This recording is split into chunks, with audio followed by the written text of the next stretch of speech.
8ാം ക്ലാസ്സിലെ സോഷ്യൽ സയൻസിലെ രണ്ടാമത്തെ ചാപ്റ്ററിൻ്റെ നോട്ട്സ് നമുക്ക് നോക്കാം ഈ ക്ലാസ്സിലൂടെ. അതിന് മുമ്പ് നമ്മുടെ ചാനൽ ആദ്യമായിട്ടാണ് കാണുന്നതെങ്കിൽ നമ്മുടെ ചാനൽ ഒന്ന് സബ്സ്ക്രൈബ് ചെയ്യുക. വീഡിയോ നിങ്ങൾക്ക് ഇഷ്ടമായാൽ വീഡിയോ ഒന്ന് ലൈക്ക് ചെയ്യുക, നിങ്ങളുടെ കൂട്ടുകാർക്കായിട്ടൊന്ന് ഷെയർ ചെയ്ത് കൊടുക്കുക. നമ്മുടെ വാട്സപ്പ് കമ്മ്യൂണിറ്റി ഉണ്ട്, ജോയിൻ ചെയ്യാൻ താല്പര്യമുള്ളവർക്ക് ആ വാട്സപ്പ് കമ്മ്യൂണിറ്റിയിൽ ജോയിൻ ചെയ്യാം. അതിൻ്റെ ലിങ്ക് ഡിസ്ക്രിപ്ഷൻ ബോക്സിൽ അവൈലബിൾ ആണ്. അപ്പോൾ ഈ യൂണിറ്റിൻ്റെ PDF നോട്ട്സ് നമ്മുടെ വാട്സാപ്പ് കമ്മ്യൂണിറ്റിയിൽ ലഭ്യമാണ്. 8ാം ക്ലാസ്സിലെ സോഷ്യൽ സയൻസിലെ രണ്ടാമത്തെ ചാപ്റ്ററായ towards the emergence of the national മൂവ്മെൻറ്റിൻ്റെ ക്വസ്റ്റ്യൻ ആൻഡ് ആൻസേഴ്സ് ആണ് നമ്മൾ ഇന്നത്തെ ഈ ക്ലാസ്സിൽ നോക്കുന്നത്. ഫസ്റ്റ് ക്വസ്റ്റ്യൻ ഇതാണ്: who wrote the play Nil Darpan? Nil Darpan എന്ന് പറയുന്ന ആ ഒരു പ്ലേ അല്ലെങ്കിൽ നാടകം എഴുതിയത് ആരാണ്? ദിനബന്ധു മിത്ര. അടുത്തത്, വാട്ട് ഈസ് കോൾഡ് നാഷണലിസം? എന്താണ് നാഷണലിസം അല്ലെങ്കിൽ ദേശീയത എന്ന് പറഞ്ഞാൽ? In the second half of the 19th century, a sense of unity emerged among Indians. 19ാം നൂറ്റാണ്ടിൻ്റെ സെക്കൻഡ് ഹാഫിൽ അല്ലെ, പകുതിയോടുകൂടി ഒരു സെൻസ് ഓഫ് യൂണിറ്റി അല്ലെങ്കിൽ ഐക്യം എന്നുള്ള ആ ഒരു സെൻസ്, ആ ഒരു അവബോധം ഉയർന്നു വന്നു എമംഗ് ഇന്ത്യൻസ്, ഇന്ത്യക്കാർക്കിടയിൽ. A strong anti British feeling was the basis of this sense of unity. ഈ ഒരു സെൻസ് ഓഫ് യൂണിറ്റിയുടെ ബേസ് എന്ന് പറയുന്നത് സ്ട്രോങ് ആൻറ്റി ബ്രിട്ടീഷ് ഫീലിംഗ് ആയിരുന്നു. സ്ട്രോങ് ആൻറ്റി ബ്രിട്ടീഷ് ഫീലിംഗ് എന്ന് വെച്ചാൽ ബ്രിട്ടീഷ് വിരുദ്ധ മനോഭാവം, സ്ട്രോങ് ആയിട്ടുള്ള ശക്തമായിട്ടുള്ള ബ്രിട്ടീഷ് വിരുദ്ധ മനോഭാവമായിരുന്നു ഈ ഒരു സെൻസ് ഓഫ് യൂണിറ്റി അല്ലെങ്കിൽ ഈ ഒരു ഐക്യം എന്നുള്ള ആ ഒരു അവബോധത്തിൻ്റെ ബേസ് എന്ന് പറയുന്നത്, അടിസ്ഥാനം എന്ന് പറയുന്നത്. This sense of unity is called nationalism. ഈ സെൻസ് ഓഫ് യൂണിറ്റിയാണ് നമ്മൾ എന്ത് പറയുന്നത്? നാഷണലിസം എന്ന് പറയുന്നത്. മനസ്സിലായോ? അടുത്ത question: what were the circumstances that led to the strengthening of Indian nationalism? Indian നാഷണലിസത്തിനെ അല്ലെങ്കിൽ ഇന്ത്യൻ ദേശീയതയെ സ്ട്രോങ് ആക്കാൻ വേണ്ടിയിട്ട്, ശക്തമാക്കുന്നതിന് വേണ്ടിയിട്ടുള്ള സാഹചര്യങ്ങൾ എന്തൊക്കെയായിരുന്നു? ഇതാണ് നമ്മൾ ഓരോ പോയിന്റ് വൈസ് ആയിട്ട് പഠിച്ചത്. ഏതൊക്കെയാണ്? എക്കണോമിക് പോളിസി, സാമ്പത്തിക നയങ്ങൾ. അടുത്തത് വെസ്റ്റേൺ എഡ്യൂക്കേഷൻ, പാശ്ചാത്യ വിദ്യാഭ്യാസം. പിന്നെ ലിറ്ററേച്ചർ ആൻഡ് ന്യൂസ് പേപ്പേഴ്സ്, സാഹിത്യവും പത്രങ്ങളും.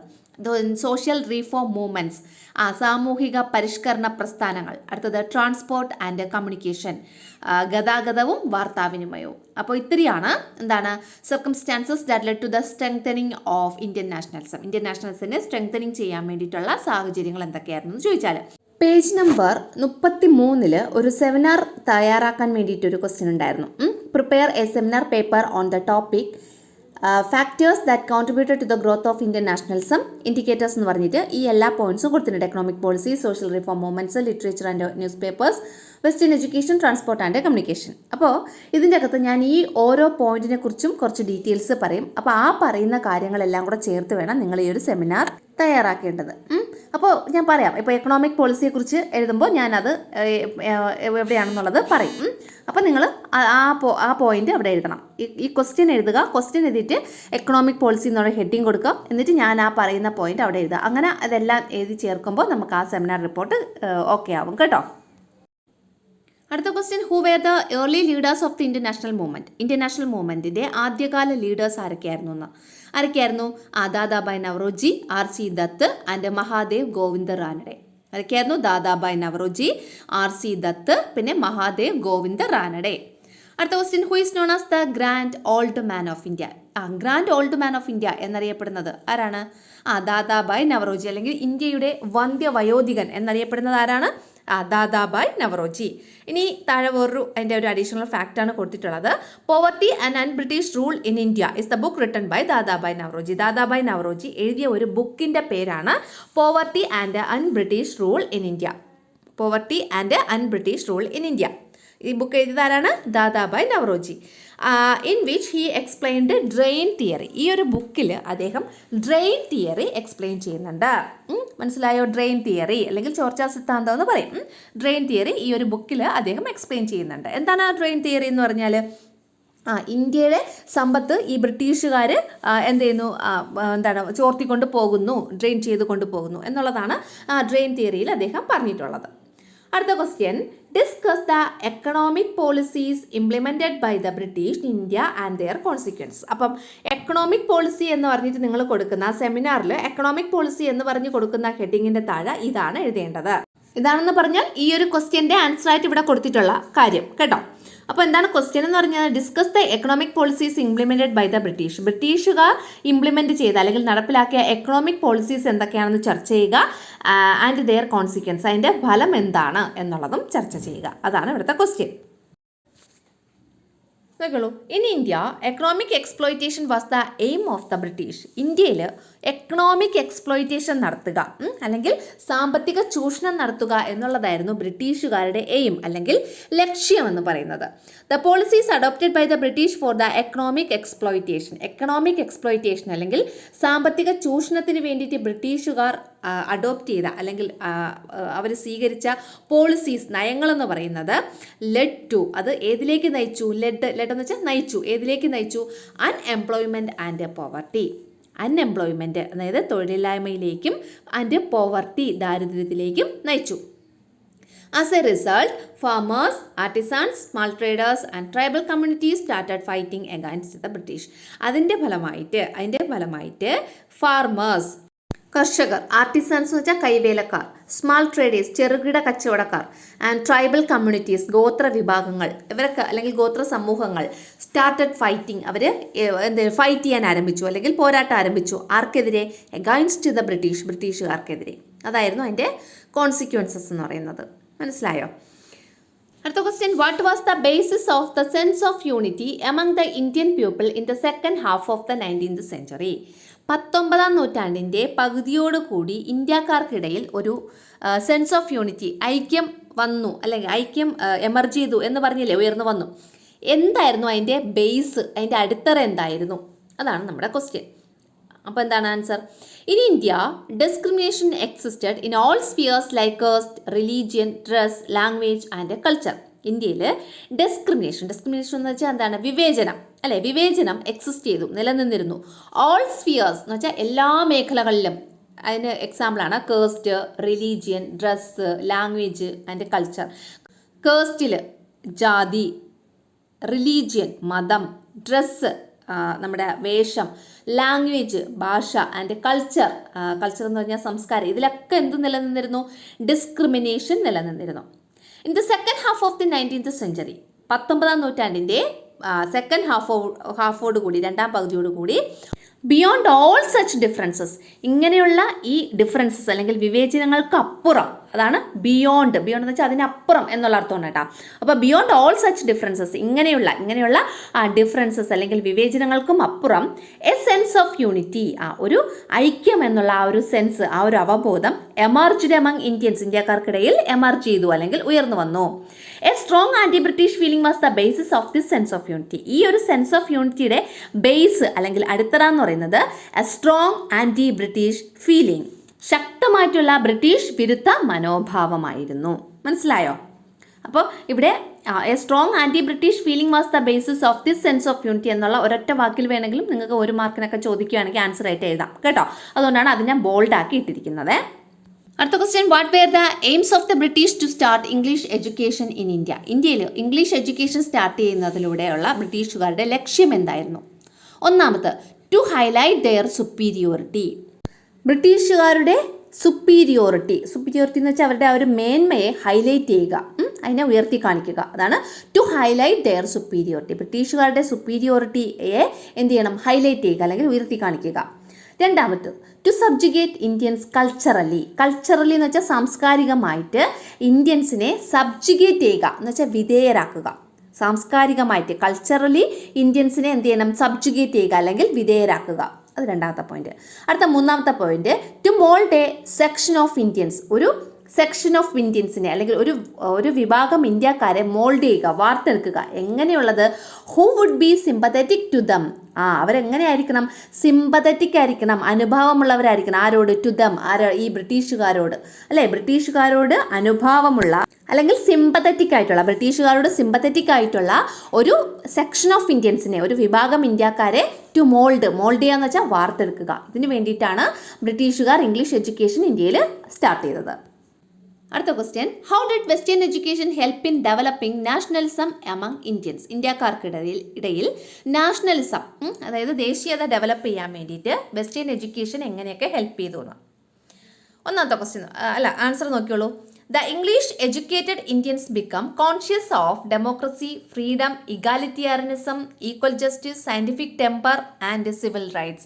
അതായത് ഇംഗ്ലീഷ് എഡ്യൂക്കേറ്റഡ് ആയിട്ടുള്ള ഇന്ത്യൻസ്, ഇംഗ്ലീഷ് വിദ്യാഭ്യാസം നേടിയ ഇന്ത്യൻസ് ബിക്കം കോൺഷ്യസ്, അവബോധമുള്ളവരായി, കോൺഷ്യസ് ആയി ഓഫ് എന്തിനെയൊക്കെ കുറിച്ച്? ഡെമോക്രസി അല്ലെങ്കിൽ ജനാധിപത്യം. അടുത്ത എന്താണ്? ഫ്രീഡം സ്വാതന്ത്ര്യം. അടുത്തത് ഇഗാലിറ്റേറിയനിസം എന്ന് വെച്ചാൽ സ്ഥിതി സമത്വം. പിന്നെ ഈക്വൽ ജസ്റ്റിസ് തുല്യനീതി. അടുത്തത് സയൻറ്റിഫിക് ടെമ്പർ ശാസ്ത്രബോധം. സയൻറ്റിഫിക് ടെമ്പർ ശാസ്ത്രബോധം. അതുപോലെ സിവിൽ റൈറ്റ്സ് പൗരാവകാശം.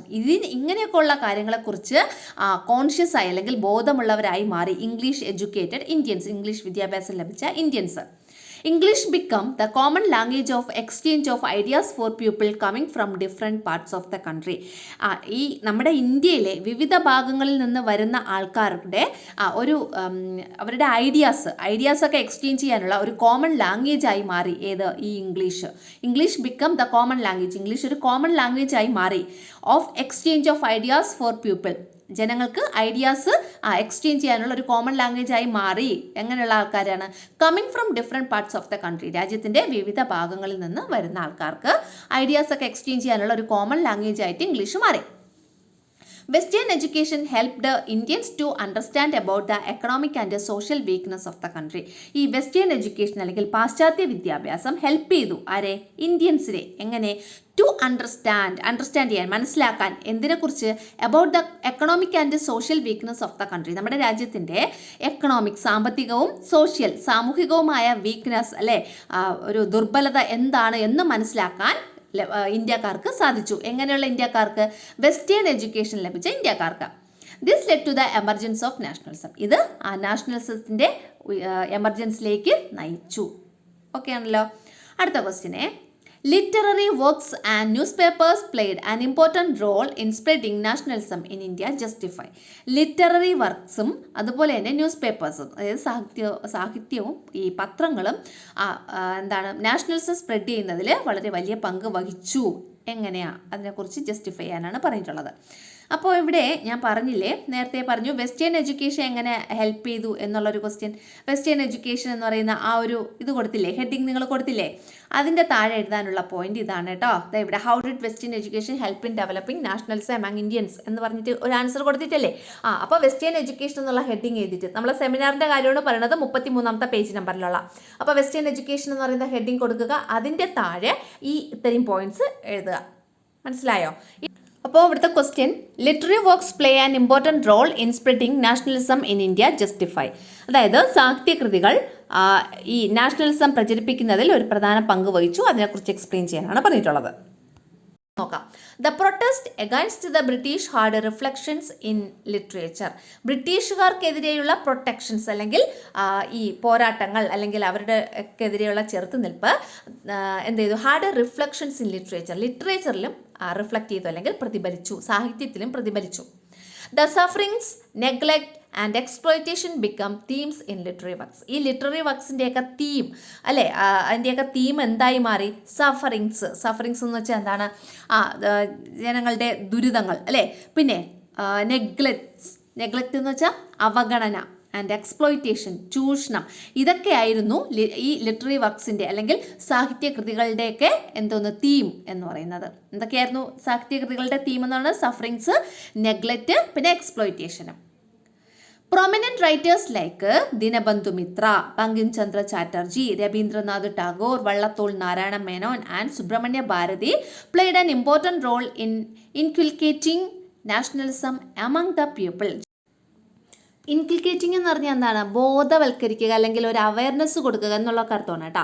അപ്പോൾ പ്രൊമിനൻറ്റ് റൈറ്റേഴ്സ്, പ്രധാനപ്പെട്ട എഴുത്തുകാരായ ആരൊക്കെയാണ്? ദീനബന്ധു മിത്ര, പിന്നെ ബങ്കിം ചന്ദ്ര ചാറ്റർജി, രവീന്ദ്രനാഥ ടാഗോർ, പിന്നെ വള്ളത്തോൾ നാരായണ മേനൻ ആൻഡ് സുബ്രഹ്മണ്യ ഭാരതി. ഇവരൊക്കെ എന്ത് ചെയ്തു? പ്ലേഡ് ആൻ ഇമ്പോർട്ടൻറ്റ് റോൾ, പ്രധാന പങ്ക് വഹിച്ചു. ഏതിൽ? In inculcating nationalism among the people. ജനങ്ങൾക്കിടയിൽ ആ നാഷണലിസം ഇൻകിൽക്കേറ്റ് ചെയ്യാൻ അല്ലെങ്കിൽ നാഷണലിസത്തെ കുറിച്ചുള്ള ഒരു അവബോധം ഉണ്ടാക്കാൻ ഒരു പ്രധാന പങ്ക് വഹിച്ചു. അടുത്തത് list the major literary figures and their language. പ്രധാനപ്പെട്ട സാഹിത്യകാരന്മാരും അവർ ഏതൊക്കെ ലാംഗ്വേജിൽ നിന്നുള്ളതാണെന്നുള്ള ഒരു ബോക്സാണ് ഇവിടെ കൊടുത്തിട്ടുള്ളത്. അപ്പോൾ ഇതിൻ്റെ അകത്ത് നിങ്ങൾക്ക് മാച്ച് ദ ഫോളോയിങ് ചോദിക്കാം അല്ലേ, അല്ലെങ്കിൽ ഡാഷ് ഇട്ട് ചോദിക്കാം, അങ്ങനെയൊക്കെ ചോദിക്കാം. അപ്പോൾ ഇത് പഠിച്ചു വെച്ചോളണം. അതിൽ നോക്കിയോളൂ, ബങ്കിം ചന്ദ്ര ചാറ്റർജിയും രവീന്ദ്രനാഥ ടാഗോറും ബംഗാൾ എന്ന് പറയുന്ന ആ ലാംഗ്വേജിലുള്ള ബംഗാളി എന്ന് പറഞ്ഞ ലാംഗ്വേജിലുള്ള ആൾക്കാരാണ് കേട്ടോ. അതൊക്കെയാണ് ബങ്കിം ചന്ദ്ര ചാറ്റർജിയും പിന്നെ രവീന്ദ്രനാഥ ടാഗോറും. അടുത്തത് ലക്ഷ്മിനാഥ് ബസ്ബർവ. ലക്ഷ്മിനാഥ് ബസ്ബർവ എന്ന് പറയുന്നത് ആസാമീസുകാരനായിരുന്നു കേട്ടോ. ലക്ഷ്മിനാഥ് ബസ്ബർവ അല്ലേ, ബസ്ബർവ ആസാമീസ് കണ്ടോ, ബസ് ഉണ്ട് അപ്പം ആസാമീസ്. അടുത്തത് വിഷ്ണു ശാസ്ത്രി ചിപ്ലുങ്കർ. വിഷ്ണു ശാസ്ത്രി ചിപ്ലുങ്കർ മറാത്തി ലാംഗ്വേജിലുള്ള ആളായിരുന്നു കേട്ടോ. വിഷ്ണു ശാസ്ത്രി ചിപ്ലുങ്കർ ഏത് ലാംഗ്വേജിലുള്ള ആളായിരുന്നു? മറാത്തി. അടുത്ത സുബ്രഹ്മണ്യ ഭാരതി. സുബ്രഹ്മണ്യ ഭാരതി ആ പേരിൽ നിന്ന് തന്നെ നമുക്കറിയാം ഏതാണ്? തമിഴ് ലാംഗ്വേജിലുള്ള ആൾ. അടുത്തത് ഭാരതേന്ദു ഹരിശ്ചന്ദ്ര. ഭാരതേന്ദു ഹരിശ്ചന്ദ്ര. രണ്ടാമത്തെ ആള് പ്രേംചന്ദ്. ഭാരതേന്ദു ഹരിശ്ചന്ദ്രയും പ്രേംചന്ദും ഹിന്ദിയിൽ നിന്നുള്ള ആളാണ്. അടുത്തത് അൽതാഫ് ഹുസൈൻ ഹാലി. അൽതാഫ് ഹുസൈൻ ഹാലി ഉറുദു ലാംഗ്വേജിലുള്ള ആളാണ്. പിന്നെ വള്ളത്തോൾ നാരായണ മേനോൻ മലയാളം ലാംഗ്വേജിലുള്ള ആൾ. ഇത്രയാണ് കേട്ടോ. അപ്പോൾ ഇതിൽ വള്ളത്തോൾ നാരായണ മേനോൻ നിങ്ങൾക്ക് അറിയായിരിക്കും മലയാളം. പിന്നെ അൽതാഫ് ഹുസൈൻ ഹാലി, അൽതാഫ് ഹുസൈൻ എന്നൊക്കെ പറയുമ്പോൾ അതൊരു മുസ്ലിം പേരാണ്. മുസ്ലിം അവരുമായിട്ട് ബന്ധപ്പെട്ടൊരു ലാംഗ്വേജാണ് ഉറുദു അല്ലേ. അപ്പോൾ ഉറുദു എന്ന് ആലോചിക്കുക. പിന്നെ ഭാരതേന്ദു ഹരിശ്ചന്ദ്രൻ പ്രേംചന്ദും ഹിന്ദിയിലുള്ള ആൾ. സുബ്രഹ്മണ്യ ഭാരതി അറിയാലോ, തമിഴ്, അത് കിട്ടും. വിഷ്ണു ശാസ്ത്ര ചിപ്ലുങ്കർ മറാത്തി പഠിക്കുക. ലക്ഷ്മിനാഥ് ബസ്ബർവ ഏതാണ്? അസാമീസ്. പിന്നെ ബങ്കിംചന്ദ്ര ചാറ്റർജി രവീന്ദ്രനാഥ് ടാഗോറും ബംഗാളി ലാംഗ്വേജിൽ. അടുത്തത് ഹു പയനിയർഡ് ജേർണലിസം ഇൻ ഇന്ത്യ. ഇന്ത്യയിൽ ജേർണലിസത്തിന് തുടക്കം കുറിച്ചത് പയനിയർ എന്ന് വെച്ചാൽ തുടക്കം കുറിച്ചത് ആരായിരുന്നു? രാജാറാം മോഹൻ റോയ്. ഇന്ത്യയിൽ പത്രപ്രവർത്തനത്തിന്, ജേർണലിസം എന്ന് വെച്ചാൽ പത്രപ്രവർത്തനത്തിന് തുടക്കം കുറിച്ചത് ആള് രാജാറാം മോഹൻ റോയ് ആയിരുന്നു. Which 2 newspapers were started by Rajaram Mohan Roy. Rajaram Mohan Roy start ചെയ്ത 2 ന്യൂസ് പേപ്പേഴ്സ് ഏതൊക്കെയാണ്? സമ്പാദ് കൗമുദിയും പിന്നെ മിറാത്തുൽ അക്ബർ. ഏതൊക്കെയാണ് രണ്ടെണ്ണം? സമ്പാദ് കൗമുദിയും മിറാത്തുൽ അക്ബർ എന്നിങ്ങനെയുള്ള 2 ന്യൂസ് പേപ്പേഴ്സാണ് രാജാറാം മോഹൻ റോയ് സ്റ്റാർട്ട് ചെയ്തത്. ഇതിൽ സമ്പാദ് ഏതൊക്കെ ലാംഗ്വേജിലുള്ളതാണ് എന്നുള്ളത് വളരെ ഇമ്പോർട്ടൻ്റ് ആണ് ഈ ഓരോ ന്യൂസ് പേപ്പറും. സമ്പാദ് കൗമുദി, സമ്പാദ് കണ്ടോ, അത് ബംഗാളിയിലുള്ളതാണ് കേട്ടോ. സമ്പാദ് കൗമുദി എന്ന് പറയുന്നത് ബംഗാളി ലാംഗ്വേജിലുള്ളതാണ്. പിന്നെ മിറാത്തുൽ അക്ബർ പേർഷ്യൻ. അപ്പോൾ മിറാത്തുൽ അക്ബർ എന്ന് പറയുന്ന ഒരു ന്യൂസ് പേപ്പർ സ്റ്റാർട്ട് ചെയ്തത് രാജാറാം മോഹൻ റോയ്, അത് പേർഷ്യൻ ലാംഗ്വേജിലുള്ളതായിരുന്നു. സമ്പാദ് കൗമുദി എന്ന് പറഞ്ഞ ഒരു ലാംഗ്വേജ് സ്റ്റാർട്ട് ചെയ്തത് രാജാറാം മോഹൻ റോയ്, അത് ബംഗാളി എന്ന് പറയുന്ന ലാംഗ്വേജിലുള്ളത്. കിട്ടിയല്ലോ. Prepare a short description on role of newspapers in developing nationalism. Nationalism develop ചെയ്യുന്നതിൽ ന്യൂസ് പേപ്പേഴ്സ് വഹിച്ച പങ്കിനെക്കുറിച്ച് അല്ലെങ്കിൽ പ്രസ് വഹിച്ച പങ്കിനെക്കുറിച്ച് ഒരു നോട്ട് തയ്യാറാക്കാനാണ് പറഞ്ഞിട്ടുള്ളത്. Many newspapers in English and regional languages play an important role in developing nationalism. Nationalism develop ചെയ്യുന്നതിൽ ഒരുപാട് news papers ഇംഗ്ലീഷിലും പിന്നെ റീജിയണൽ ലാംഗ്വേജിൽ, അതായത് റീജിയണൽ ലാംഗ്വേജ് എന്ന് പറഞ്ഞാൽ നമ്മുടെ പ്രാദേശിക ഭാഷയിലും ഇംഗ്ലീഷിലുള്ള ഒരുപാട് ന്യൂസ് പേപ്പേഴ്സ് വളരെ വലിയ പങ്ക് വഹിച്ചു. The social reformer Rajaram Mohan Roy pioneered journalism in India. ഇന്ത്യയിൽ ജേർണലിസത്തിന് തുടക്കം കുറിച്ചത് സോഷ്യൽ റിഫോമർ ആയിട്ടുള്ള രാജാറാം മോഹൻ റോയ് ആയിരുന്നു. സോഷ്യൽ റിഫോർമർ എന്ന് വെച്ചാൽ സാമൂഹിക പരിഷ്കർത്താവ് എന്നുള്ള അർത്ഥം കേട്ടോ. The newspapers were able to respond and criticise the British policies and patronise a critical mind set against the exploitation. The newspapers were able to respond and criticise the British policies. British പോളിസീസിനെ അല്ലെങ്കിൽ British നയങ്ങളെ criticise ചെയ്യാനും വിമർശിക്കാനും respond ചെയ്യാനും അവയ്ക്കെതിരെ പ്രതികരിക്കുവാനും news പേപ്പേഴ്സിന് സാധിച്ചു. And patronise a critical mind set against the എക്സ്പ്ലോയിറ്റേഷനെതിരെ അല്ലെങ്കിൽ ചൂഷണങ്ങൾക്കെതിരെയായിട്ട് ഒരു ക്രിട്ടിക്കലായിട്ടുള്ള മൈൻഡ് സെറ്റിനെ പാട്രണൈസ് ചെയ്യാൻ, വളർത്തിയെടുക്കാനും ഈ ന്യൂസ് പേപ്പേഴ്സിന് കഴിഞ്ഞു. ക്രിട്ടിക്കൽ മൈൻഡ്സ് എന്ന് വെച്ചാൽ ഒരു മനോഭാവം വളർത്തിയെടുക്കാൻ, ചൂഷണങ്ങൾക്കെതിരായിട്ടൊരു മനോഭാവം പാട്രണൈസ് ചെയ്യാൻ അല്ലെങ്കിൽ വളർത്തിയെടുക്കുവാൻ ന്യൂസ് പേപ്പേഴ്സിന് കഴിഞ്ഞു. So we can say that, അതുകൊണ്ട് നമുക്ക് എന്ത് പറയാൻ കഴിയും? Newspapers played a decisive role in the development of nationalism. നാഷണലിസത്തിൻ്റെ ഡെവലപ്മെൻറ്റിൽ, ദേശീയതയുടെ വളർച്ചയിൽ ഈ ന്യൂസ് പേപ്പേഴ്സ് ഒരു നിർണായകമായിട്ടുള്ള, ഡെസിസീവ് റോൾ എന്ന് വെച്ചാൽ നിർണായക പങ്ക് വഹിച്ചു എന്ന് നമുക്ക് പറയാൻ സാധിക്കും. ഇവിടെ ശ്രദ്ധിക്കാനുള്ള ഒരു കാര്യം, literary works and news papers എന്ന് പറഞ്ഞിട്ട് ഒരു ഹെഡിങ് ഉണ്ടായിരുന്നല്ലോ. അപ്പോൾ ആ ഒരു ഹെഡിങ്ങിൽ നിങ്ങൾ ന്യൂസ് പേപ്പേഴ്സ് എന്ന് പറഞ്ഞ ഒരു സബ് ഹെഡിങ് കൊടുത്തിട്ട് ഈ പറഞ്ഞിട്ടുള്ള ആൻസേഴ്സ് എഴുതണം. Many news papers in English and regional language അത് എഴുതണം. അടുത്തത് ലിറ്റററി വർക്ക്സ് എന്ന് പറയുന്ന ആ ഹെഡിങ്ങിൽ ഈ ഒരു ക്വസ്റ്റ്യൻ എഴുതണം. The protest against the British hard reflections in literature, ആ ഒരു ക്വസ്റ്റ്യൻ എഴുതണം. സെമിനാറിൻ്റെ കാര്യമാണ് പറയുന്നത്, പേജ് നമ്പർ 33 കേട്ടോ. അപ്പോൾ ലിറ്റററി വർക്ക്സ് എന്ന് പറയുമ്പോൾ ഈ ഒരു ഹെഡിങ് എഴുതുക, ഈ ഒരു പാരഗ്രാഫ് എഴുതുക. അത് കഴിഞ്ഞിട്ട് ന്യൂസ് പേപ്പേഴ്സ് എന്ന് ഹെഡിങ് കൊടുത്തിട്ട് ഈ ഒരു പാരഗ്രാഫ് എഴുതുക കേട്ടോ. ഇനി list the newspapers which play a vital role in developing nationalism in India. ഇന്ത്യയിൽ നാഷണലിസത്തിൻ്റെ ഡെവലപ്മെൻറ്റിൽ വളരെ പ്രധാനപ്പെട്ട പങ്ക് വഹിച്ച ന്യൂസ് പേപ്പേഴ്സിൻ്റെ ലിസ്റ്റാണ് ഈ തന്നിട്ടുള്ളത്. അപ്പോൾ ആ ന്യൂസ് പേപ്പർ അത് ഏതൊക്കെ ലാംഗ്വേജിലുള്ളതാണ് എന്നുള്ളതാണ്. അപ്പോൾ ഇതും നമുക്ക് മാച്ച് ദ ഫോളോയിങ് എന്നും അല്ലെങ്കിൽ മറ്റേ ഡാഷ് ഇട്ടൊക്കെ കൊടുക്കാൻ ചാൻസ് ഉള്ള ക്വസ്റ്റ്യൻ ആണ് കേട്ടോ ഈ ഒരു ടേബിൾ. നോക്കിയുള്ളൂ, അമൃത ബസാർ പത്രിക ഏത് ലാംഗ്വേജിൽ? Bengali. Amrita Bazar Patrika Bengali. Hindu Times of India അതറിയാലോ, ഇംഗ്ലീഷ് ലാംഗ്വേജിൽ. പിന്നെ മാതൃഭൂമി അല്ലമീൻ അറിയാലോ, മലയാളം. അപ്പോൾ അമൃത ബസാർ പത്രിക ബസാർ ബംഗാളി കേട്ടോ, അങ്ങനെ ആലോചിച്ച് വെച്ചേക്കാം. ഇനി name the act enacted by Lord Lytton to control newspapers of India. ഇന്ത്യയിൽ ഈ ന്യൂസ് പേപ്പേഴ്സിനെയൊക്കെ കൺട്രോൾ ചെയ്യാൻ വേണ്ടി ലിട്ടൺ എന്ന് പറയുന്ന ഒരു വൈസ്രോയി ഉണ്ടായിരുന്നു. അദ്ദേഹം കൊണ്ടുവന്ന നിയമം ഏതായിരുന്നു? എൻ്റെ പേരാണ് വെർനാക്കുലർ പ്രസ് ആക്ട്. വെർനാക്കുലർ പ്രസ് ആക്ട് എന്ന് വെച്ചാൽ നാട്ടുഭാഷാ പത്ര നിയമം എന്ന് പറയും. അതായത് റീജിയണൽ ലാംഗ്വേജിൽ ഇറങ്ങുന്ന പത്രങ്ങളെയൊക്കെ നിരോധിക്കുന്ന ആ ഒരു ഉത്തരവാണ് അദ്ദേഹം കൊണ്ടുവന്നത്. അതാണ് ഈ വെർനാക്കുലർ പ്രസ് ആക്ട് എന്ന് പറയുന്നത് കേട്ടോ. ഇനി list out the major social reforming activities of Rajaram Mohan Roy. Rajaram Mohan റോയുടെ പ്രധാനപ്പെട്ട സോഷ്യൽ റിഫോമിംഗ് ആക്ടിവിറ്റീസിന് ലിസ്റ്റ് ഔട്ട് ചെയ്യാനാണ് പറഞ്ഞിട്ടുള്ളത്. ഇമ്പോർട്ടൻ്റ് ആണ്, പഠിക്കണം. എന്തൊക്കെയാണ്? ഒന്നാമത്തെ, he played a crucial role in abolishing sati. സതിയെ അബോളിഷ് എന്ന് വെച്ചാൽ എന്താണ്? നിർത്തലാക്കാൻ അദ്ദേഹം വളരെ പ്രധാനപ്പെട്ട പങ്ക് വഹിച്ചു. ഒന്ന്. രണ്ടാമത്തത്, started many schools to impact modern education. ഈ മോഡേൺ എഡ്യൂക്കേഷൻ്റെ ഭാഗമായിട്ട് അല്ലെങ്കിൽ മോഡേൺ എഡ്യൂക്കേഷന് വേണ്ടിയിട്ട് ഒരുപാട് സ്കൂൾസ് ഒക്കെ ആരംഭിച്ചു. സ്റ്റാർട്ടഡ് മെനി സ്കൂൾസ്, ഒരുപാട് സ്കൂൾസ് ആരംഭിച്ചു. എന്തിനാണ്?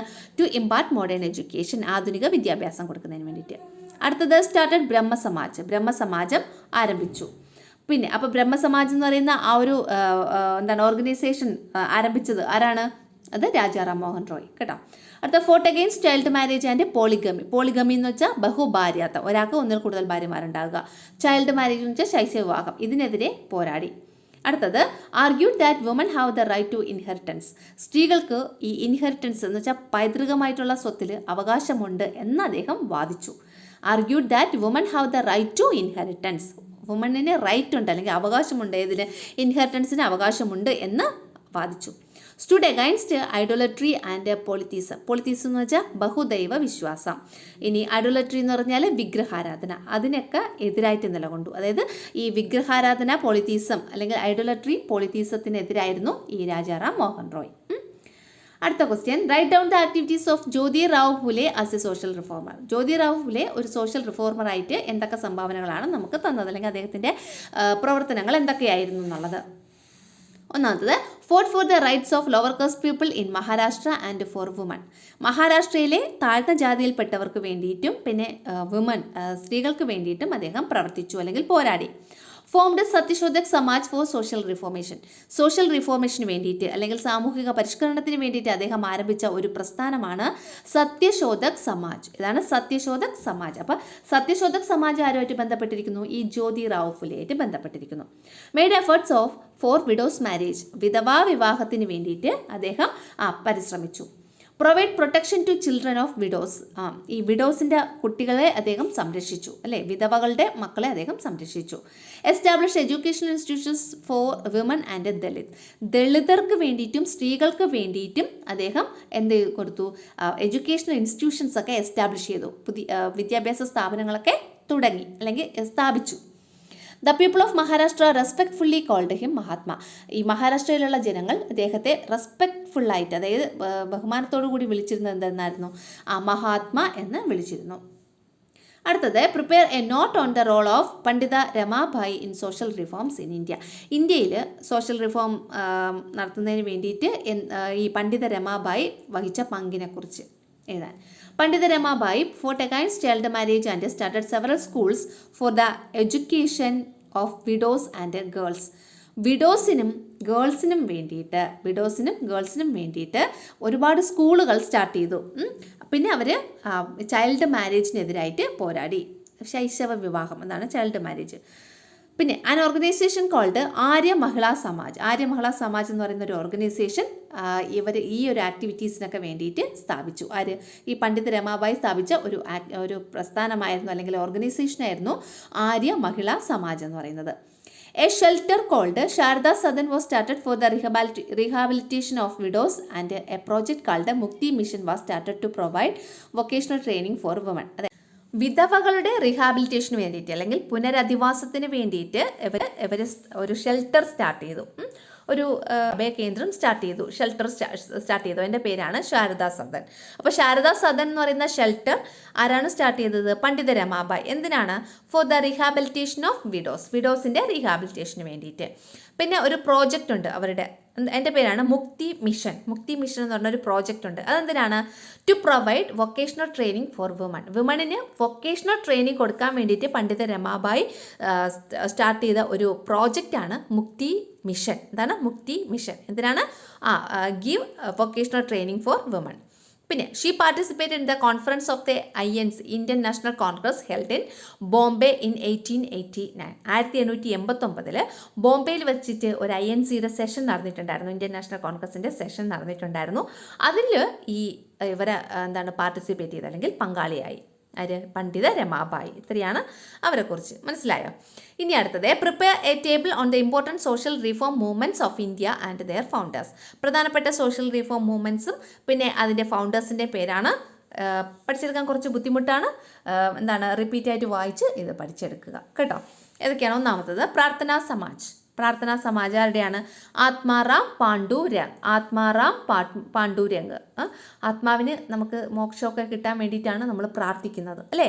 അപ്പോൾ പ്രാർത്ഥനാ സമാജ് ആത്മാറാം പാണ്ഡുരംഗ്. അടുത്തത് ആര്യസമാജ് ആരാണ്? ആര്യസമാജം Swami Dayananda Saraswati. Aligarh movement sir Syed Ahmed Khan. Theosophical Society madam Blavatsky, colonel Olcott. Theosophical Society എന്ന് പറയുന്ന ആ ഒരു സംഘടന സ്ഥാപിച്ചത് മാഡം ബ്ലാവറ്റ്സ്കിയും കേണൽ ഓൾക്കോട്ടും. രാമകൃഷ്ണ മിഷൻ സ്വാമി വിവേകാനന്ദൻ. ഹിതകാരിണി സമാജ് വീരേശലിംഗം പന്തലു. പിന്നെ സ്വാഭിമാന പ്രസ്ഥാനം EV രാമസ്വാമി നായ്ക്കർ. രാമസ്വാമി നായ്ക്കർ. പിന്നെ ശ്രീനാരായണ ധർമ്മ പരിപാലന യോഗം ആരാണ്? ശ്രീനാരായണ ഗുരു. പിന്നെ സാധു ജനപരിപാലന സംഘം അയ്യങ്കാളി. ഇങ്ങനെയാണ് ആ ഒരു ടേബിൾ എന്ന് പറയുന്നത്. നമ്മുടെ ടെക്സ്റ്റ് കൊടുത്തിട്ടുള്ള സെയിം ടേബിളാണ്. അടുത്ത last one, how transport and communication contribute to the growth of Indian nationalism. നാഷണലിസത്തിൻ്റെ വളർച്ചയിൽ ഈ കമ്മ്യൂണിക്കേഷനും ട്രാൻസ്പോർട്ടും കമ്മ്യൂണിക്കേഷനും സംഭാവന നൽകിയത്. ദ ബ്രിട്ടീഷ് എന്തൊക്കെ സംഭാവനയാണ് നൽകിയത്? അതാണ് നമ്മുടെ ക്വസ്റ്റ്യൻ. നോക്കിയോളൂ. The British expanded transport and communication facilities in India for trade, industry and military purposes. ട്രേഡിന് വേണ്ടിയിട്ട്, അതായത് കച്ചവടത്തിനും, പിന്നെ ഇൻഡസ്ട്രി എന്ന് വെച്ചാൽ വ്യവസായത്തിനും, മിലിറ്ററി പർപ്പസസ് സൈനിക ആവശ്യങ്ങൾക്കും വേണ്ടിയിട്ട് ബ്രിട്ടീഷുകാർ ട്രാൻസ്പോർട്ടും കമ്മ്യൂണിക്കേഷൻ ഫെസിലിറ്റീസും എന്ത് ചെയ്തു? എക്സ്പാൻഡ് ചെയ്തു, വളരെയധികം വിപുലീകരിച്ചു. They started railway, postal system and telegraph services. ഈ ബ്രിട്ടീഷുകാർ എന്തൊക്കെ സ്റ്റാർട്ട് ചെയ്തു? റെയിൽവേ സ്റ്റാർട്ട് ചെയ്തു, പോസ്റ്റൽ സിസ്റ്റം സ്റ്റാർട്ട് ചെയ്തു, ടെലിഗ്രാഫ് സർവീസ് സ്റ്റാർട്ട് ചെയ്തു. They improved the road transport system to ease the movement of goods. Road transport സിസ്റ്റത്തിനെ അവർ improve ചെയ്തു, മെച്ചപ്പെടുത്തി. എന്തിനാണ്? To ease movement of goods. ഈ ഗുഡ്സ് ഒക്കെ ഉണ്ടല്ലോ, ഗുഡ്സ് എന്ന് വെച്ചാൽ ചരക്കിൻ്റെ മൂവ്മെൻറ്റ്, ചരക്കിൻ്റെ നീക്കം അല്ലേ? മൂവ്മെൻറ്റ്സ് ഓഫ് ഗുഡ്സ് എന്ന് വെച്ചാൽ ചരക്ക് നീക്കം ഈസാക്കാന്ന് വെച്ചാൽ എളുപ്പമാക്കുന്നതിന് വേണ്ടിയിട്ട്. These facilities helped people to travel all parts of India, communicate and understand each other. ഇത് ഇന്ത്യക്കാരെ ഹെൽപ്പ് ചെയ്തു. എങ്ങനെ? To travel to all parts of India. ഇന്ത്യയിലെ എല്ലാ ഭാഗത്ത് ട്രാവൽ ചെയ്യുന്നതിനും, പിന്നെ കമ്മ്യൂണിക്കേറ്റ് ചെയ്യാനും, പരസ്പരം ആശയവിനിമയം നടത്തുന്നതിനും, പിന്നെ അണ്ടർസ്റ്റാൻഡ് ഈച്ച് അതർ, പരസ്പരം മനസ്സിലാക്കുന്നതിനും ഇന്ത്യക്കാരെ സഹായിച്ചു. In this way the idea of nationalism emerged and the national movement strengthened. ഈ ഒരു വഴിയിൽ കൂടി നാഷണലിസം ഉയർന്നു വന്നു, പിന്നെ നാഷണൽ മൂവ്മെൻറ്റ് സ്ട്രെങ്തനായി, അതായത് ശക്തിപ്പെട്ടു. The implementation of a unified administrative system, legal system and a currency system also created a sense of unity among the people. ജനങ്ങൾക്കിടയിൽ ഒരു സെൻസ് ഓഫ് യൂണിറ്റി ക്രിയേറ്റ് ചെയ്യാൻ സഹായകമായി. ഏതൊക്കെ സഹായിച്ചു? Implementation of unified administrative system, ഏകീകൃത ഭരണ സമ്പ്രദായം എന്ന് പറയും. ഈ യൂണിഫൈഡ് അഡ്മിനിസ്ട്രേറ്റീവ് സിസ്റ്റം എന്ന് പറഞ്ഞാൽ ഭരണ സമ്പ്രദായം, യൂണിഫൈഡ് അഡ്മിനിസ്ട്രേറ്റീവ് സിസ്റ്റം എന്ന് പറഞ്ഞാൽ ഏകീകൃത ഭരണ സമ്പ്രദായം. അപ്പോൾ ഏകീകൃത ഭരണ സമ്പ്രദായം ഇംപ്ലിമെൻറ്റ് ചെയ്തത്, പിന്നെ ലീഗൽ സിസ്റ്റം അല്ലെ, നിയമവ്യവസ്ഥ ഇംപ്ലിമെൻറ്റ് ചെയ്തത്, ആൻഡ് കറൻസി സിസ്റ്റം, നാണയവ്യവസ്ഥ ഇംപ്ലിമെൻറ്റ് ചെയ്തതൊക്കെ എന്ത് ചെയ്തു? ഒരു യൂണിറ്റി എന്ന് പറഞ്ഞ ഒരു സെൻസ് ജനങ്ങൾക്കിടയിൽ ക്രിയേറ്റ് ചെയ്യാൻ കാരണമായി. ഓക്കെ ആണല്ലോ. ഇത്രയാണ് അതിനെക്കുറിച്ച്. ഗതാഗതവും വാർത്താവിനിമയവും അല്ലെങ്കിൽ ട്രാൻസ്പോർട്ട് ആൻഡ് കമ്മ്യൂണിക്കേഷൻ. അപ്പോൾ ട്രാൻസ്പോർട്ട് ആൻഡ് കമ്മ്യൂണിക്കേഷൻ എന്ന് പറയുന്ന ഹെഡിങ് നമ്മൾ പേജ് നമ്പർ 33 സെമിനാറിൽ ആ ഒരു ഹെഡിങ് കൊടുത്തിട്ട് ഈ പറയുന്ന കാര്യങ്ങൾ എഴുതുക കേട്ടോ. അപ്പോൾ അത് കംപ്ലീറ്റ് ആയി, ഇത്രയേ ഉള്ളൂ. അപ്പോൾ ആ സെമിനാർ കംപ്ലീറ്റ് ആയി കഴിഞ്ഞു നിങ്ങൾ. അടുത്തത് prepare a table on political organisation which were formed in second half of the 19th century. ഈ 19ാം നൂറ്റാണ്ടിൻ്റെ സെക്കൻഡ് ഹാഫിൽ വന്ന കുറച്ച് പൊളിറ്റിക്കൽ ഓർഗനൈസേഷൻസും അതിൻ്റെ സെൻറ്റർ ഓഫ് ആക്ടിവിറ്റി എവിടെയാണെന്നുള്ളതും പിന്നെ അതിൻ്റെ ലീഡേഴ്സ് ആരൊക്കെയാണെന്നുള്ളതും അതാണ് ഈ ഒരു ടേബിളിൽ തന്നിട്ടുള്ളത്. ഒന്നാമത്തത് Indian association. Centre of activity കൽക്കട്ടയാണ്. നേതൃത്വം നൽകിയ ലീഡേഴ്സ് എന്ന് പറയുന്നത് സുരേന്ദ്രനാഥ ബാനർജിയും ആനന്ദമോഹൻ ബോസും. അടുത്തത് മദ്രാസ് മഹാജനസഭ എവിടെയായിരിക്കും? മദ്രാസിലായിരിക്കും. അതിന് നേതൃത്വം കൊടുത്തത് എം വീരരാഘവാചാരി, പിന്നെ ജി സുബ്രഹ്മണ്യർ, ആനന്ദ ചാർലു. എം വീരരാഘവാചാര്യർ, ജി സുബ്രഹ്മണ്യർ, ആനന്ദ ചാർലു. അടുത്തത് ബോംബെ പ്രസിഡൻസി അസോസിയേഷൻ എവിടെയായിരിക്കും? ബോംബെയിൽ. അതിന് നേതൃത്വം കൊടുത്ത ആൾക്കാരൊക്കെയാണ്? ഫിറോസ് ഷാ മേത്ത, പിന്നെ KT തലാങ്, അതെ, പിന്നെ ബദറുദ്ദീൻ തിയാബ്ജി. ഇത്രയും കേട്ടോ, ഇതും പഠിച്ചോളണം. അടുത്തത് discuss and list the limitations of early political movements. ആദ്യകാല പൊളിറ്റിക്കൽ മൂവ്മെൻറ്റ്സ്, രാഷ്ട്രീയ സംഘടനകളുടെ ലിമിറ്റേഷൻസ് എന്തായിരുന്നു എന്നുള്ളത് പോയിന്റ് ബൈ പോയിന്റ് ആയിട്ട് ഇവിടെ കൊടുത്തിട്ടുണ്ട്. ഒന്നാമത്തത് organisation were not an all India by nature. അതായത് ഓൾ ഇന്ത്യ ബൈ നേച്ചർ, അഖിലേന്ത്യാ സ്വഭാവം ഉണ്ടായിരുന്നില്ല ഓർഗനൈസേഷൻസിന്, അല്ലേ? ഓർഗനൈസേഷൻസിന് എന്തുണ്ടായിരുന്നില്ല? ഓൾ ഇന്ത്യ നേച്ചർ ഉണ്ടായിരുന്നില്ല. Activities were confined to certain provinces and territories. Activities അല്ലെങ്കിൽ അവയുടെ പ്രവർത്തനം ചില പ്രൊവിൻസസിലും പിന്നെ ചില ടെറിട്ടറീസിലും മാത്രമായിട്ട് ഒതുങ്ങിയിരുന്നു. കൺഫൈൻഡ് എന്ന് വെച്ചാൽ ഒതുങ്ങിയിരുന്നു. Organisation led by rich and the middle class failed to create awareness among the masses politically. ഈ ഓർഗനൈസേഷൻസ് ഒക്കെ ലെഡ് ചെയ്തത് അല്ലെങ്കിൽ ലീഡ് ചെയ്തിരുന്നത് അല്ലെങ്കിൽ അതിനൊക്കെ നേതൃത്വം വഹിച്ചിരുന്നത് റിച്ച് ആയിട്ടുള്ള ആൾക്കാരായിരുന്നു, അല്ലേ? സമ്പന്നരായിട്ടുള്ള ആൾക്കാരായിരുന്നു. ആൻഡ് ദ മിഡിൽ ക്ലാസ്, പിന്നെ മിഡിൽ ക്ലാസ്സിലുള്ള ആൾക്കാരുമായിരുന്നു. അപ്പോൾ ഇവരൊക്കെ എന്ത് ചെയ്തു? Failed to create awareness among the masses politically. രാഷ്ട്രീയപരമായിട്ട് ഈ മാസസ് എന്ന് വെച്ചാൽ ബഹുജനങ്ങളെ അവയർനെസ് ചെയ്യാൻ അല്ലെങ്കിൽ ബോധവൽക്കരിക്കാൻ അവരെന്ത് ചെയ്തു? ഫെയിലായി. അവർക്ക് കഴിഞ്ഞില്ല. ഈ പറയുന്ന ഈ മധ്യവർഗം, മിഡിൽ ക്ലാസ്സും പിന്നെ റിച്ച് ആയിട്ടുള്ള ആൾക്കാർക്കും കഴിഞ്ഞില്ല. അതൊക്കെ ഒരു ഫെയില്യൂർ ആയിരുന്നു, ലിമിറ്റേഷൻസ് ആയിരുന്നു. പൊളിറ്റിക്കൽ മൂവ്മെൻറ്റ്സിൻ്റെയൊക്കെ ലിമിറ്റേഷൻസ് ആയിരുന്നു. In this context the need to form an all India organisation was strengthened. ഈ ഒരു സാഹചര്യത്തിൽ ഈ ഒരു ഓൾ ഇന്ത്യ ഓർഗനൈസേഷൻ എന്ന് പറയുന്ന അതിൻ്റെ ആവശ്യം, അല്ലേ? അതിൻ്റെ ആവശ്യകത സ്ട്രെങ്തൻ ചെയ്തു അല്ലെങ്കിൽ ശക്തിപ്പെട്ടു. അടുത്ത question, what are the declared objectives of the Indian National Congress? Indian National കോൺഗ്രസിൻ്റെ പ്രഖ്യാപിത ലക്ഷ്യങ്ങൾ എന്തൊക്കെയാണെന്നുള്ളത്. To foster friendly relation among political activist in different parts of India. ഇന്ത്യയിലെ വിവിധ ഭാഗങ്ങളിലുള്ള പൊളിറ്റിക്കൽ ആക്ടിവിസ്റ്റ് എന്ന് വെച്ചാൽ രാഷ്ട്രീയ പ്രവർത്തകർക്കിടയിൽ ഒരു ഫ്രണ്ട്ലി റിലേഷൻ, അല്ലേ? ഒരു സൗഹൃദ മനോഭാവം വളർത്തിയെടുക്കുക. മനസ്സിലായോ? ഫ്രണ്ട്ലി റിലേഷൻ എന്ന് വെച്ചാൽ സൗഹൃദ മനോഭാവം. പൊളിറ്റിക്കൽ ആക്ടിവിറ്റീസ് എന്ന് വെച്ചാൽ രാഷ്ട്രീയ പ്രവർത്തകർക്കിടയിൽ. എമംഗ് ദ പൊളിറ്റിക്കൽ ആക്ടിവിസ്റ്റ്, അതായത് രാഷ്ട്രീയ പ്രവർത്തകർക്കിടയിൽ. ഓക്കെ ആണല്ലോ. അടുത്ത രണ്ടാമത്തത്, to foster and strengthen a sense of national unity irrespective of caste, religion and province. അതായത് കാസ്റ്റിൻ്റെയോ റിലീജിയൻ്റെയോ പ്രൊവിൻസിൻ്റെയോ, അതായത് ജാതി, മതം, പ്രവിശ്യ ഇവയുടെയൊക്കെ വ്യത്യാസമില്ലാതെ നാഷണൽ യൂണിറ്റി, ദേശീയ ഐക്യം എന്നുള്ള ആ ഒരു ബോധം അല്ലെങ്കിൽ ആ ഒരു സെൻസിനെ സ്ട്രെങ്തൻ ചെയ്യുക, ശക്തിപ്പെടുത്തുക. ടു ഫോസ്റ്റർ അല്ലെങ്കിൽ അതിനെ വളർത്തുക. മനസ്സിലായോ? ഈ നാഷണൽ യൂണിറ്റി അല്ലെങ്കിൽ ദേശീയ ഐക്യം എന്നുള്ള ആ ഒരു സെൻസിനെ ശക്തിപ്പെടുത്തുകയും അതിനെ വളർത്തുകയും ചെയ്യുക. ഇങ്ങനെ വളർത്തിക്കൊണ്ട് വരുന്നത് ഏതിൻ്റെയൊക്കെ വ്യത്യാസമില്ലാതെയാണ്? കാസ്റ്റിൻ്റെയോ റിലീജിയൻ്റെയോ പ്രൊവിൻസിൻ്റെയോ വ്യത്യാസമില്ലാതെ. മനസ്സിലായോ? അടുത്ത മൂന്നാമത്തെ point, formulate and give shape to common needs and present them to the British government. Formulate and give shape to common needs, അല്ലേ? പൊതു ആവശ്യങ്ങൾ ഫോർമുലേറ്റ് ചെയ്യുക അല്ലെങ്കിൽ രൂപീകരിക്കുക. And present them to the British government. എന്നിട്ടത് ബ്രിട്ടീഷ് ഗവൺമെൻറ്റിന് present ചെയ്യുക അല്ലെങ്കിൽ British ഗവൺമെൻറ്റിൽ അവതരിപ്പിക്കുക. ഇനി form A public opinion and organise people in the country. ഒരു പബ്ലിക് ഒപ്പീനിയൻ അല്ലെങ്കിൽ പൊതു അഭിപ്രായം ഫോം ചെയ്യുക, രൂപീകരിക്കുക. And organise people in the country, എന്നിട്ട് രാജ്യത്തിലെ ജനങ്ങളെ ഓർഗനൈസ് ചെയ്യുക അല്ലെങ്കിൽ സംഘടിപ്പിക്കുക. അടുത്തത്, hello centres in India for all India competitive examination as well. ഈ ഓൾ ഇന്ത്യ കോമ്പറ്റീറ്റീവ് എക്സാമിനേഷൻ അല്ലെങ്കിൽ അഖിലേന്ത്യാ മത്സര പരീക്ഷകൾക്ക് എന്താണ് അലോ സെൻറ്റേഴ്സ് ഇൻ ഇന്ത്യ, ഇന്ത്യയിലും സെൻറ്റർ അലോ ചെയ്യുക അല്ലേ, ഇന്ത്യയിലും കേന്ദ്രങ്ങൾ അനുവദിക്കുക. അപ്പോൾ ഇത്രയാണ് ഈ ഒരു ക്വസ്റ്റ്യൻ്റെ ആൻസർ എന്ന് പറയുന്നത്. അടുത്ത write the names of important leaders of the Indian National Congress. Indian National കോൺഗ്രസിൻ്റെ പ്രധാനപ്പെട്ട ലീഡേഴ്സ് ആരൊക്കെയായിരുന്നു?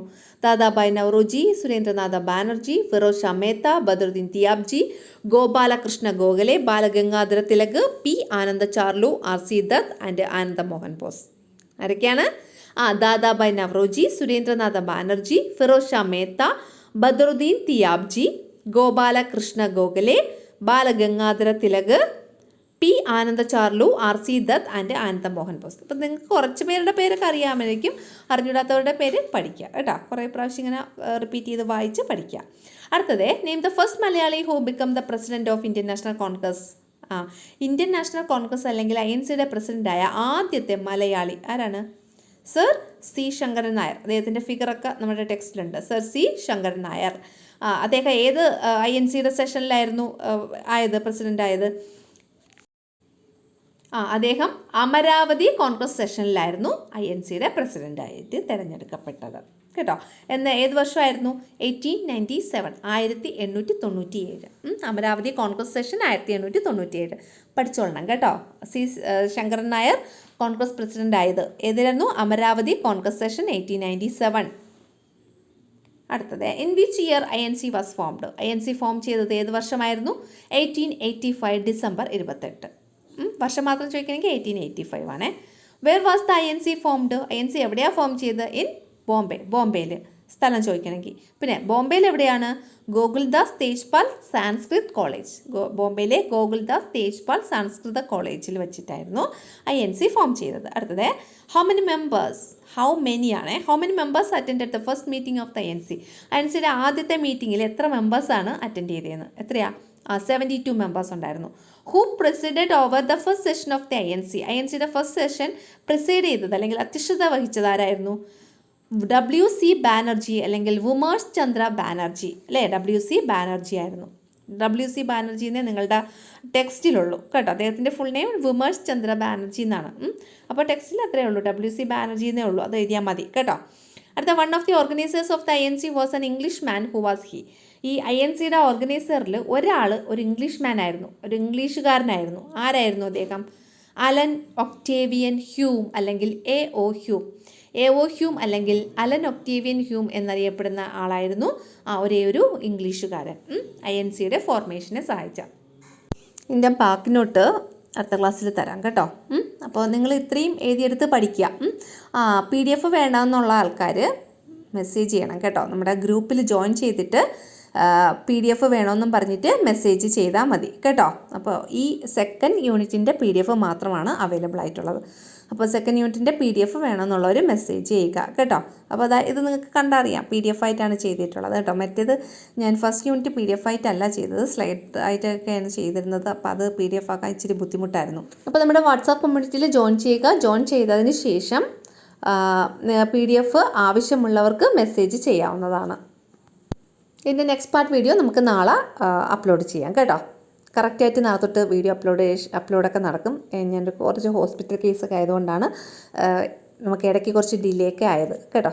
Thank you. നമ്മുടെ ചാനൽ സബ്സ്ക്രൈബ് ചെയ്യാത്ത കൂട്ടുകാരുണ്ടെങ്കിൽ നമ്മുടെ ചാനലൊന്ന് സബ്സ്ക്രൈബ് ചെയ്ത് സഹായിക്കുക. നിങ്ങളുടെ കൂട്ടുകാർക്കൊന്ന് ഷെയർ ചെയ്ത് സഹായിക്കുക. അതുപോലെ വീഡിയോ ഒന്ന് ലൈക്ക് ചെയ്യുക. നിങ്ങൾക്ക് എന്തെങ്കിലും കമൻറ്റ്സ് ഉണ്ടെങ്കിൽ കമൻറ്റ് സെക്ഷനിൽ ഇടുക.